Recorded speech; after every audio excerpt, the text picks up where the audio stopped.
Assalomu alaykum yurtdoshlar.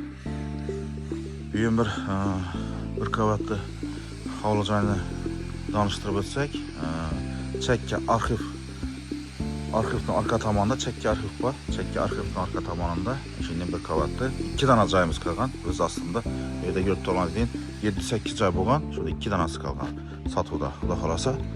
Joyimiz narxi ajoyib, to'liq videomiz to'liq o'tkazmasdan ko'ringlar. Ko'rib turganingizdek, bu yerimiz garaj qismi bo'ladi. Yanımıza geleversek, Xudo xolasa, yine bir yerimizde Bismillahirrahmanirrahim deb girsek, dalan kısmımız bo'ladi. Dalanımız ham katta. Joyimizni ko'rib turganingizdek, baland solingan joyimiz. Joyimiz baland solingan ekan. Girgan moniklarimiz bu yerimizde bir xona. Bu yerda 2 dona joy qolgan, yurtdoshlar, 2 dona. Shoshilamiz deydi-ku, tezlashamiz joy olishga.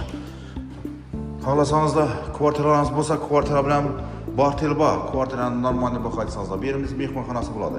Remont etib berishga faqat shifokorga qaratib turibdi. Bartel qilib beraveramiz yurtdoshlar.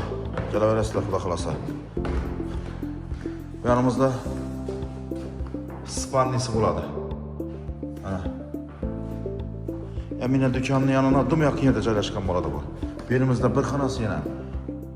Shu bilan 3 xona. Bu yanimizda yurtdoshlarning ayollarimiz şu aşxonasi bo'ladi. Gaz hammasiga o'tib turibdi. Gaz suvidan muammosi yo'q. Samuzel hojatxonamiz bo'ladi. Yurtdoshlarning alohida topinamiz o'tdi.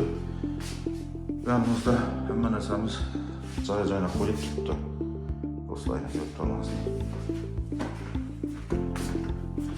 Yanimizda ozgina o'zim otizimiz bor. Mana. Yurtdoshlar narxi ekranda yoziladi. Joyimiz Suroshi sotuvda. Bartel bo'lsa ham bo'laveradi. Bartel degandan keyin kvartiralarimiz bo'lsa, nima bo'lsa bemalol telefon qiling. Bartel qilib beraveramiz, xudo xolasa.